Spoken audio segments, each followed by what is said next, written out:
네, 오늘은 시편 20편입니다. 시편 20편은 전쟁에 나갈 때 부른 노래였어요. 그래서 다윗은 모든 전쟁에서 승리를 했는데 어떻게 승리할 수 있었는지 그걸 저희한테 알려주고 있습니다. 그래서 저희가 매일의 전쟁터로 나가고 있죠. 우리가 대쟁투에서 내 마음속에 일어나는 대쟁투와 또 외부에서 유혹하는 많은 일들, 이것을 어떻게 하면 승리할 수 있는지 그 비법을 저희한테 알려주셨습니다. 그래서 오늘 공부하면서 그게 어떤 건지 좀 아는 시간이 좀 됐으면 좋겠습니다. 시편 20편과 21편은 같은 구조를 가지고 있는데요. 20편은 왕이 전쟁터에 출전하기 직전에 부른 노래였습니다. 그래서 7절에 보면 혹은 병거 혹은 말을 의지하나 우리는 여호와 우리 하나님의 이름을 자랑하리로다. 그리고 시편 21편은 왕이 승리하고 돌아왔을 때 부른 노래입니다. 그래서 보면 우리가 아침에 시작할 때 20편을 우리가 부르고 저녁 때 승리하고 돌아온 때 부른 노래가 21편으로 생각하시면 좋을 것 같습니다. 시편 20편의 배경입니다. 시편 20편은 사무엘하 10장을 지금 배경으로 이 시를 쓰고 있습니다. 그런데 모든 전쟁에서 이 시편 20편을 전쟁 나가기 전에 불렀다라는 거죠. 그래서 아람 사람들과 암몬 사람들로 더불어 전쟁을 할 때 지은 시였다라는 거죠. 지금 지도를 잠깐 보게 되면요. 암몬이 있고 밑에가 모압이었습니다. 그리고 위가 아람이었고요. 그 다음에 유다가 이렇게 있죠. 그래서 아람 연합군하고 싸울 때 이 시를 읊고 그 다음에 나갔다라는 거예요. 첫 번째 전투에서는 메드바에서 전쟁이 있었는데 이게 요압과 그 다음에 아람 연합군하고 그리고 아비새와 암몬군하고 싸웠어요. 그럼 요압과 아비새는 다윗 편이었죠. 다윗 편이었는데 이게 사무엘하 10장 12절에 너는 담대하라. 우리가 우리 백성과 우리 하나님의 성읍들을 위하여 담대히 하자. 여호와께서 선히 여기시는 대로 행하시기를 원하노라 하고 요압과 그 종자가 아람 사람들을 향하여 싸우려고 나아가니 저희가 그 앞에서 도망하고 암몬 자손은 아람 사람의 동망함을 보고 저희도 아비새 앞에서 도망하여 성으로 들어간지라. 그래서 2차 전쟁은 다윗이 직접 참전을 했어요. 이게 사무엘하 10장에 함께 있는 장입니다. 그래서 이때 다윗은 대승을 거두게 됩니다.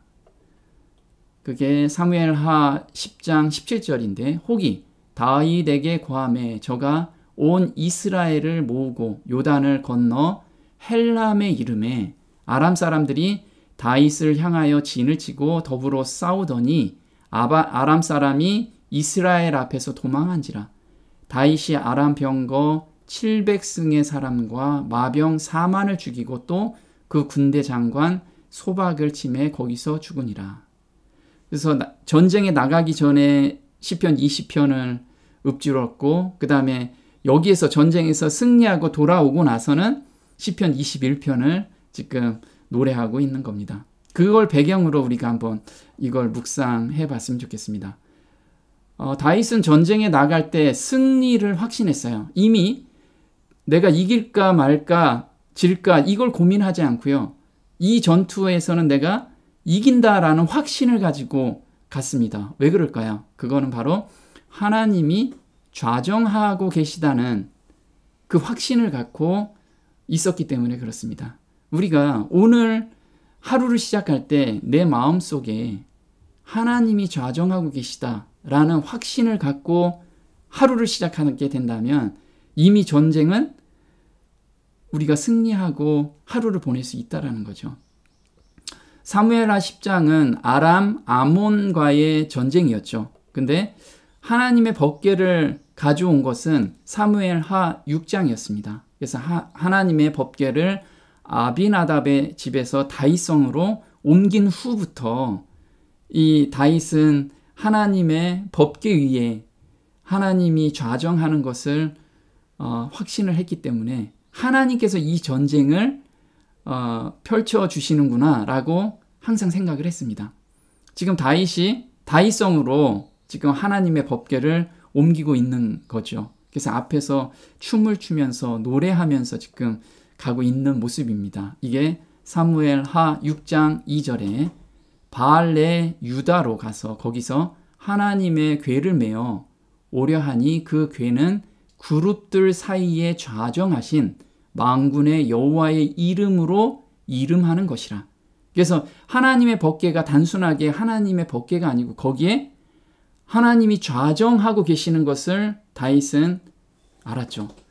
3절에 저희가 하나님의 법궤를 새 수레에 싣고 산에 있는 아비나답의 집에서 나오는데 아비나답의 아들 우사와 아효가 그 새 수레를 모니라. 여호와 앞에서 힘을 다하여 춤을 추는데 때에 배 에봇을 입었더라. 여호와의 궤를 메고 들어가서 다윗이 위하여 친 장막 가운데 그 예비한 자리에 두매 다윗이 번제와 화목제를 여호와 앞에 드리니라. 그래서 이제 드디어 여러 가지 사건이 있죠. 우사가 죽는 사건이 있고 그 다음에 춤추면서 와서 이제 드디어 다윗성에 이 법궤를 좌정시켰어요. 그리고 번제와 화목제를 드리게 됐죠. 그래서 시편 20편 1절에는 이렇게 나오죠. 다윗의 시 영장으로 한 노래 환난 날에 이게 우리가 닥쳐오는 환난과 앞으로 일어날 그 전쟁에 대해서 환난 날에 여호와께서 내게 응답하시고 야곱의 하나님의 이름이 너를 높이 드시며 성소에서 너를 도우시고 시온에서 너를 붙드시며 내 모든 소재를 기억하시며 내 번제를 받으시기를 원하노라 셀라 해가지고 지금 전쟁에 나가기 전에 지금 번제를 드리고 여호와 앞에 이걸 다 고하고 있죠. 도우시는 하나님을 지금 하나님께 지금 번제를 드리고 기도를 드리고 있습니다. 여기서 하나님의 이름이라는 것을 보면 사무엘하 6장에 하나님의 궤 위에 좌정하신 만군의 여호와의 이름으로 이름한다 라고 이야기를 했어요. 그래서 시편 20편에도 하나님의 이름 이것이 좌정하고 있다라는 거. 그럼 우리 성도들한테는 하나님의 이름이 어떤 걸까요? 우리가 이름은 항상 품성이라고 이야기를 하고 있습니다. 그러면 하루를 시작할 때 나의 마음속에 하나님의 품성, 예수님의 마음을 항상 강구하면서 오늘을 살 때 모든 전쟁에서 이길 수 있다라는 거예요. 이김을 주신다라는 거죠. 근데 하도 많은 이름 중에서 왜 야곱의 하나님 이름이라고 했을까요? 야곱의 하나님의 이름은 바로 언약의 하나님이라는 뜻이에요. 그래서 우리는 하루를 시작할 때 이 언약의 하나님, 어떤 언약을 주셨을까요? 그게 창세기 28장 15절에 내가 너와 함께 있어 내가 어디로 가든지 너를 지키며 너를 이끌어 이 땅으로 돌아오게 할지라. 내가 내게 허락한 것을 다 이루기까지 너를 떠나지 아니하리라 하신지라. 그래서 지금 야곱의 하나님이라고 다윗이 이야기한 것은 이 언약의 하나님을 지금 붙들고 기도를 드리고 있는 거죠. 하나님께서는 어디를 가든지 우리가 어디를 가든지 너를 지키며 그리고 내가 허락한 것을 다 이루기까지 우리가 온전히 예수님의 품성을 닮아가는 그곳까지 이를 때까지 하나님께서는 떠나지 않으신다라는 거예요. 영원히 우리와 함께 거하시겠죠. 자, 성소에서 너를 도우시고 여기서 성소라는 게 있죠. 성소는 언약궤는 하나님의 임재의 상징으로 승리의 원동력으로 생각을 했어요. 그래서 사무엘상 4장에는 우리로 오늘 블레셋 사람 앞에 패하게 하셨는고 여호와의 언약궤를 실로에서 우리에게로 가져다가 우리 중에 있게 하여 그것으로 우리를 우리 원수들의 손에서 구원하게 하자니 여호와의 언약궤가 진에서 들어올 때에 온 이스라엘이 큰 소리로 외치매 땅이 울린지라 블레셋 사람이 두려워하여 가로되 신이 진에 이르렀도다 하고 또 가로되 우리에게 화로다 전일에는 이런 일이 없었도다. 그래서 성소 안에는 하나님이 계시다는 거, 이것을 이스라엘 백성들은 항상 기억하고 있었어요.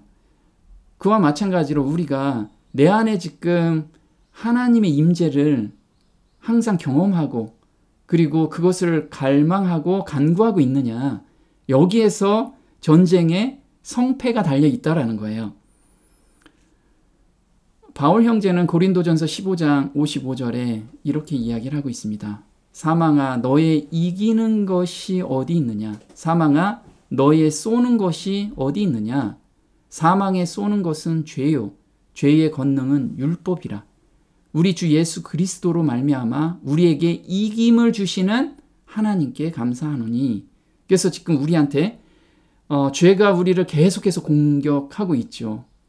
그 공격하는 것 중에서 이김을 주시는 하나님께 감사하고 계시는데요. 여기서 그리스도로 말미암아 우리에게 이김을 주신대요. 그러면 우리가 그리스도를 의지할 때, 온전히 의지할 때 이김을 주신다라는 거예요. 그래서 다윗은 이걸 알았던 거죠. 그래서 전쟁을 나갈 때 온전히 하나님께 의지하면서 전쟁에 임했다라는 거예요. 자, 이김을 주신다라는 거, 우리가 흔히들 율법이 십자가에서 패해져서 우리가 이겼다. 이제 더 이상 죄책감도 없고 예수님의 십자가만 바라보면 우리는 온전히 그냥 하루를 살 수 있다. 이런 기별들이 되게 많이 있죠. 사실 그거는 양심의 가책을 자꾸만 무디게 만드는 기별이라는 거예요. 우리가 이김을 주신다라는 것은 율법에 즐겨 순종하는 마음을 주셨기 때문에 더 이상 죄책감에서 벗어날 수 있다라는 거예요. 근데 흔히들 우리 인간은 지킬 수가 없으니까 십자가만 바라보면 됩니다.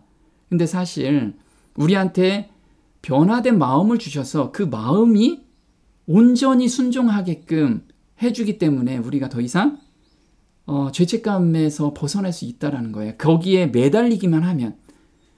그래서 보면 이사야서 1장 19절에 너희가 즐겨 순종하면 땅의 아름다운 소산을 먹을 것이요. 그래서 우리한텐 율법을 즐겨 순종하는 마음으로 본성을 변화시켜 주신다는 거예요. 그래서 우리가 할 수 있는 일은 정말 그 마음을 받을 수 있게끔 온전히 매달리는 그 마음이 필요한 거죠. 하나님께서는 그걸 원하신다라는 거예요. 그래서 로마서 16장 25절에 바울 형제가 이렇게 이야기를 합니다. 나의 복음과 예수 그리스도를 전파함은 이게 영세 전부터 감추었던 것이었다라는 거죠. 이제는 나타내신 바 되었으며 영원하신 하나님의 명을 쫓아 선지자들의 글로 말미암아 모든 민족으로 믿기만 하면 된다라고 복음을 전한 게 아니고 믿어 순종케 하려고. 그래서 믿어 순종케 한다라는 것은 정말 즐겨 순종하는 마음을 주신다라는 거예요. 마음을. 나는 믿음이 있는가 없는가. 그것을 우리가 알 수 있는 가장 좋은 방법은, 믿음은 우리가 볼 수가 없잖아요. 그런데 행동으로 나타날 수 있고 내 마음에서 그걸 알 수가 있어요. 그건 뭐냐면 하나님의 계명에 즐겨 순종하려는 마음이 막 생겨나는 거 있죠. 그리고 즐겨 순종하다가 내가 넘어졌을 때 빨리 예수님께 그것을 고하고 다시 하나님께 가고 싶은 갈망이 계속 생기는 거. 이것이 내 안에 믿음이 있다라는 반증이라는 거예요. 사람들이 흔히들 머리로서는 난 예수님을 믿습니다. 하나님을 믿고요. 그거는 귀신들도 그렇게 믿고 떤다라고 말씀을 하셨는데, 그 이론적으로 믿는 그 믿음 때문에 양심의 가책을 자꾸만 무디게 만드는 그런 우를 범하는 경우가 되게 많습니다. 제가 그렇게 한 30년 동안 계속 믿어왔기 때문에 이게 너무 절실해요. 구구절절이 제가 마음에서 그게 동의가 되는데요. 근데 다윗은 정말 하나님의 율법에 너무 줄겨 순종하는 마음이 절로 막 생겼던 거예요. 그게 하나님의 마음을 받았다라는 증거라는 거죠. 그것이 영세전부터 감추어졌던 비밀인 거예요. 그래서 그 비밀의 계시를 쫓아 된 것이니 이 복음으로 너희를 능히 견고케 하실 지혜로우신 하나님께 예수 그리스도로 말미암아 영광이 세세 무궁토록 있을지어다. 그래서 우리는 내 생각으로 동의하는 믿음, 이거는 견고하지 않아요. 이건 언제든지 흔들리는 믿음이라는 거죠. 근데 정말 예수님께서 주신 마음, 그 안에 계속해서 갈망하고 그것을 매 순간 받으며 사는 그 삶이라면 뿌리가 깊숙이 내리게 된다는 거예요. 자, 전쟁에 나가기 전에 기도를 올린 다윗이었습니다. 시편 20편 4절입니다. 내 마음의 소원대로 허락하시고 내 모든 도모를 이루시기를 원하노라. 우리가 너의 승리로 인하여 개가를 부르며 우리 하나님의 이름으로 우리 길을 세우리니 여호와께서 내 모든 기도를 이루시기를 원하노라. 그래서 지금 전쟁에 나가기 전에 이미 승리로 인하여 개가를 부른다라고 지금 이야기를 했어요. 그래서 우리가 죄된 품성과 세상 유혹은 넉넉히 이길 수 있게끔 우리 마음을 바꿔주신다라는 거예요. 우리는 이 가운데 하루를 살아야 된다라는 거죠. 자, 하나님의 이름이라는 거, 지금 다윗은 평상시에 이 이름을 의지하고 새 마음을 받는 그 경험 가운데서 평상시 살았어요. 그래서 우리도 평상시에 이렇게 삶을 살 때 큰 어려움과 시련이 왔을 때 그때도 똑같이 그 새 마음에 대한 갈망으로 넉넉히 이길 수 있다는 거예요. 다윗이 블레셋 사람에게 이르되 너는 칼과 창과 단창으로 내게 오거니와 나는 만군의 여호와의 이름 곧 내가 모욕하는 이스라엘 군대의 하나님의 이름으로 내게 가노라. 그래서 다윗은 매 순간 하나님을 의지하는 삶 가운데서 살았기 때문에 이런 찬송을 부를 때 이런 시편 노래를 지을 수가 있었던 거예요. 왜? 본인이 경험한 것이 우리가 시로 읊을 수가 있잖아요. 그래서 시편 20편 7절에 혹은 병거 혹은 말을 의지하나 우리는 여호와 우리 하나님의 이름을 자랑하리로다. 저희는 굽어 엎드러지고 우리는 일어나 바로 서도다. 그래서 다윗이 지금 계속해서 하나님의 이름을 의지할 때 모든 전쟁에서 이미 이겼다라는 그 확신을 가지고 갔다라는 거예요. 바울 형제도 똑같이 간증을 하죠. 죄와 피 흘리기까지 싸우라. 내가 죄와 싸운다라는 의미인가? 우리 바울 형제 항상 이런 거 많이 간증을 하고 있습니다. 히브리서 12장 4절에 너희가 죄와 싸우되 아직 피 흘리기까지는 대항치 아니하고, 제가 예전에 이 단어를 봤을 때 나는 죄를 짓지 않아야지. 오늘은 하나님을 섬기기 위해서 내 죄의 유혹이 오면 내가 반드시 이기리라. 이런 다짐으로 하루를 시작했어요. 그런데 그렇게 다짐을 하면 할수록 매일 넘어지는 제 모습을 보면서 너무 가슴이 너무 아픈 거예요, 이게. 나는 하나님을 섬기려고 하는데 왜 자꾸만 이렇게 넘어지나요? 이건 내가 죄와 싸우려고 했기 때문에 그렇다라는 거죠. 디모데전서 6장 12절에 믿음의 선한 싸움을 싸우라. 영생을 취하라. 이를 위하여 내가 부르심을 입었고 많은 증인 앞에서 선한 증거를 증거하였도다. 자, 우리가 어떤 증인이라는 건 뭐냐면 내가 경험한 것이 증거로 나타날 수 있잖아요. 증인은 자기가 경험한 것을 보여줘요. 그러면 믿음의 선한 싸움을 싸우라고 하는데 내가 죄와 싸우는 거냐 계속. 역대하 20장 17절에 죄와 싸울 때 이렇게 하라고 합니다. 이 전쟁에는 너희가 싸울 것이 없나니 항우를 이루고 서서 너희와 함께한 여호와가 구원하는 것을 보라. 너희 하나님 여호와를 신뢰하라. 그리하면 견고히 서리라. 그 선지자를 신뢰하라. 그리하면 형통하리라. 그 노래와 찬송이 시작될 때에 여호와께서 복병을 두어 치게 하심으로 저희가 패하였으니. 여기서 보면요, 지금 전쟁이 나왔는데 너희가 싸울 것이 없다라고 지금 하나님께서 말씀을 하세요. 그러면 우리는 무엇을 하라고 말씀하시냐면 항우를 이루고 서서 하나님께서 싸우는 것을 보라는 거예요. 그럼 항우를 이루다, 이게 어떤 의미인가요? 이것은 창세기 32장 26절에 상하고 통회하는 마음으로 매달리라는 거예요. 마음을 바꿔주시라는, 하나님께서 지금 창세기 32장 26절에 그 사람이 가로되 날이 세려하니 나로 가게 하라. 야곱이 가로되 당신이 내게 축복하지 아니하면 가게 하지 아니하겠나이다. 그 사람이 가로되 내 이름을 다시는 야곱이라 부를 것이 아니요 이스라엘이라 부를 것이니 이는 내가 하나님과 사람으로 더불어 겨루어 이겼습니다. 우리가 하나님을 이겨야 돼요. 어떻게 이겨야 되나요? 하나님, 저는 이 죄와 싸울 능력이 없습니다. 하나님께서 싸워주세요. 그러면서 제 마음은 제가 컨트롤할 수가 없습니다. 하나님께서 새 마음을 주시고 제 본성을 바꿔주신다고 하셨으니 본성을 바꿔주실 때까지 기도로 하나님께 매달려야 되는 거예요.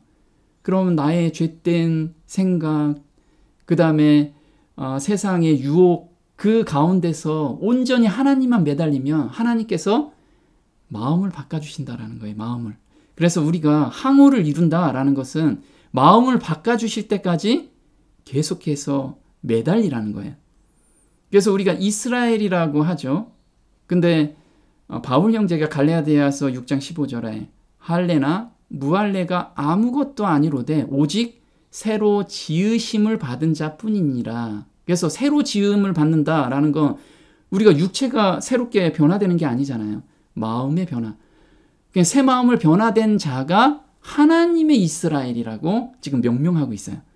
그래서 지금 항우를 이룬다라는 것은 내가 전쟁에서 나가 싸우는 게 아니고 하나님을 선택하고 하나님이 바꿔주실 때까지 매달리는 것, 이것이 하나님의 이스라엘이라고 명명하고 있어요. 우리는 하나님의 이스라엘로 부르심을 받고 그 경험 가운데서 계속 들어가야지만 증인으로서 지금 나타날 수가 있다는 거예요.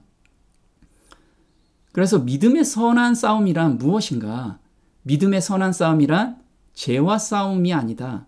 이 싸움은 예수님 중심으로 맡길 것인가? 아니면 나의 중심으로 싸울 것인가? 자아와의 투쟁이며 이것은 주님께 대하여 신뢰심을 두기 위한 자기 중심과의 투쟁이다. 왜냐하면 나는 내 영광을 나타내고자 하는 본성을 언제나 가지고 있기 때문이다. 내가 할 수 있다고 할 때 주님은 아무것도 하실 수 없다. 그래서 우리가 죄와 싸울 때 나는 이 정도 했잖아요. 이게 만약에 1%라도 있으면 자랑하게 되는 거예요. 자랑하는 마음이 저 밑바닥에서 말로는 자랑하지 않아요 하지만 밑바닥에선 자꾸만 나는 죄를 이길 수 있어. 이렇게 우리는 자아를 드러낸다라는 거예요. 그때는 하나님이 일하실 수가 없다라는 거죠. 그러나 하나님의 영광을 위하여 주님께 모든 것 맡기고 조용히 기다린다면, 자, 여기서 모든 것을 맡기고 기다린다라는 거, 그럼 우린 기도만 하고 있으면 된다. 어떤 기도를 할까? 이게 아까 마음을 바꿔주실 때까지 매달리는 것이 이 조용히 기다린다라는 거예요. 그것은 우리로 하여금 기적적인 현실을 체험케 하신다. 그래서 정말 놀라운 변화, 우리가 본성이 바뀌는 변화를 경험하게 되죠. 불로 연단한 금을 사는 것은 내가 죄와 싸움을 그치는 그것이다. 죄와의 싸움은 주님이 하시도록 신뢰하라. 이것이 예수님 중심이다. 신뢰는 그리스도와의 조용한 교제를 통하여 전진하는 매 계단마다 인쳐지는 지속적인 경험이다. 그래서 우리는 매 단계마다 이 새 마음을 받는 것이 인침을 받는다라는 거예요. 우리가 성령의 인침을 받는다고 하는데 그게 뭘까? 아주 굉장히 추상적으로 이야기를 하거든요. 근데 정말 새 마음을 받는 경험은 우리가 죄의 유혹에서 더 이상 그 죄가 유혹이 안 되는 데까지 본성을 바꿔주는 그 경험은 우리가 증인으로서 사람들한테 이야기할 수가 있어요. 애매하게 이야기하지 않는다라는 거예요. 그 경험 가운데 우리는 매 순간 들어가는 것이 인침이라는 거죠. 그래서 에베소서 4장 30절에 하나님의 성령을 근심하게 하지 말라. 왜 근심하게 만들까요? 어떤 죄의 유혹에서 자꾸만 넘어지고 그리고 그것에서 온전히 자유함을 얻을 수가 없어요. 왜? 내가 싸우려고 할 때. 그래서 자꾸만 죄책감이 들어오고 이게 성령을 근심하게 만든다 이거죠. 그 안에서 너희가 구속의 날까지 인치심을 받았느니라. 그래서 우리가 하나님의 마음과 온전히 합할 수 있는 그 마음은 예수님의 마음을 받아야 돼요. 그래서 본성이 바뀌지 않는 한은 절대 하나님과 합할 수가 없어요.